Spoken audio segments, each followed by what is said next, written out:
राम राम पाहुण्यांनो, आईबाबांची तिजोरी यामध्ये आपलं स्वागत आहे. तिजोरी म्हणजे काय?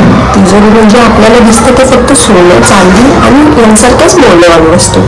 परंतु माझ्या मते तिजोरी म्हणजे आईबाबांचे कष्ट, आईबाबांनी आपल्यासाठी छोट्या छोट्या गोष्टींसाठी केलेली धडपड आणि आईबाबांचं प्रेम, माया, जिव्हाळा. चला की बघूया तिजोरी उघडून. मी इथं घेतली आहे सुरमई. अर्धा किलो सुरमई आहे बघा ही. आता ह्याच्यात आपण मस्त मॅरिनेशनसाठी आलं, लसूण आणि थोडंसं कोथिंबीर आणि कोकमा ह्या सगळं वाटून घेऊया आणि एक मस्त अशी पेस्ट बनवून घेऊया बघा. आता आपण आलं लसूण पेस्ट करून घेऊया. त्याच्यासाठी थोडीशी कोथिंबीर टाकू आणि सोललेला एक अख्खा लसूण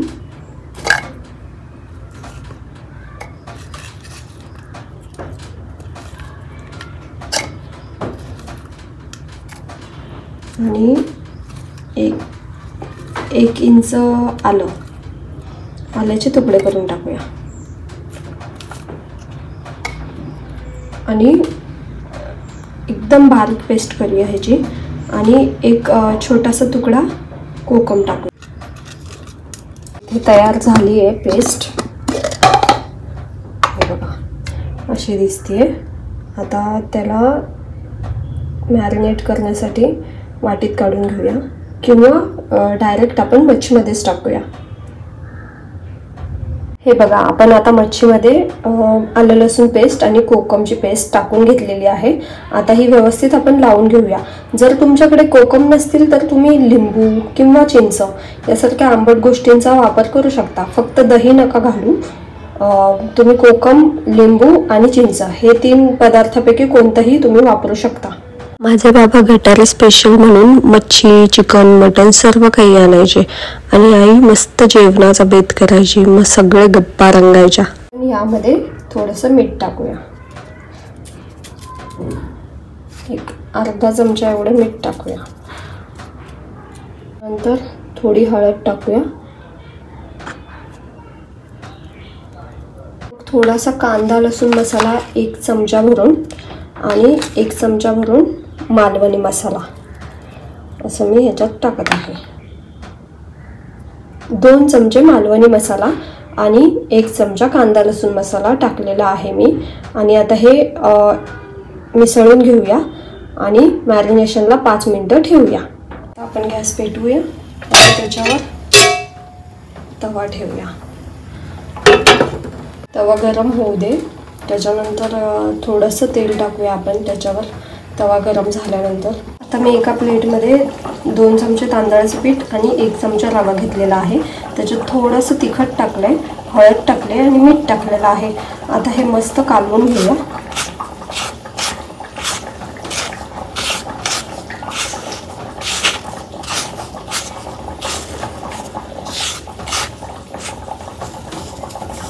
मिक्स केल्यानंतर ह्याच्यामध्ये जे माशाची फोडी आहेत त्या मस्त अशा कोट करून घेऊया. आणि मी तव्यात थोडंसं तेल टाकलेलं आहे आधी. त्याच्यात फक्त आधी लावून घेऊया. गॅस चालू केला आहे मी. एकदम लो फ्लेम ठेवले. मी अशा प्रकारे तव्यामध्ये फिश लावून घेतलेले आहेत. लो गॅसवरच फ्राय करून घ्यायचे. हे बघा मी थोडंसं तेल टाकलेलं आहे. आता तेल सगळीकडे पसरवून घेऊया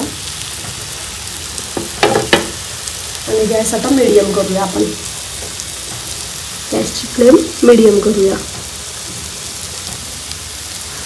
आता ही छानपैकी मस्त कुरकुरीत अशी फ्राय करून घेऊया. एका साईडनी थोडीशी हलकी फ्राय झाल्यानंतर तिला आपण पलटी करायची आहे. अशा प्रकारे किती छान रंग आला आहे याला आणि वास पण इतका सुंदर होतोय. अशा प्रकारे सगळी फ्राय करून घ्यायचे सगळ्या साईडनी.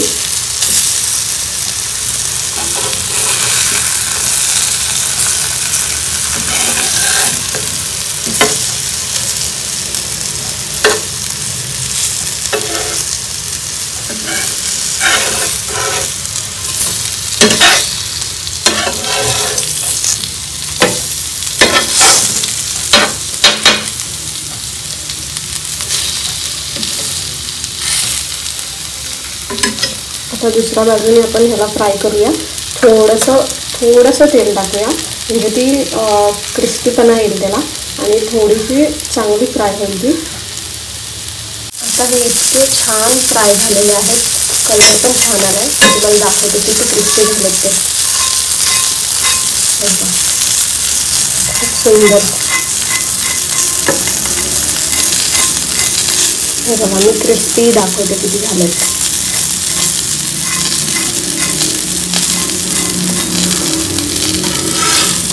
आणि फ्लेम मिडियमच ठेवायची आहे, म्हणजे हे छान फ्राय होतात आणि आतमध्येपर्यंत शिजतात छान. आता तयार आहेत आपले फिश फ्राय आणि खूप छान फ्राय झालेले आहेत. आता मी गॅस बंद करते आणि त्याच्यानंतर आता आपण हे सर्व करूया आणि टेस्ट करून बघूया कसे झाले. मस्त झणझणीत सुरमई फ्राय तयार आहे. अशाच घरगुती रेसिपीज आणि सोप्या पद्धतीच्या रेसिपीजसाठी आई बाबांची तिजोरी या चॅनलला लाईक, शेअर आणि सबस्क्राईब करायला विसरू नका. बेस खावा, बेस राहावा.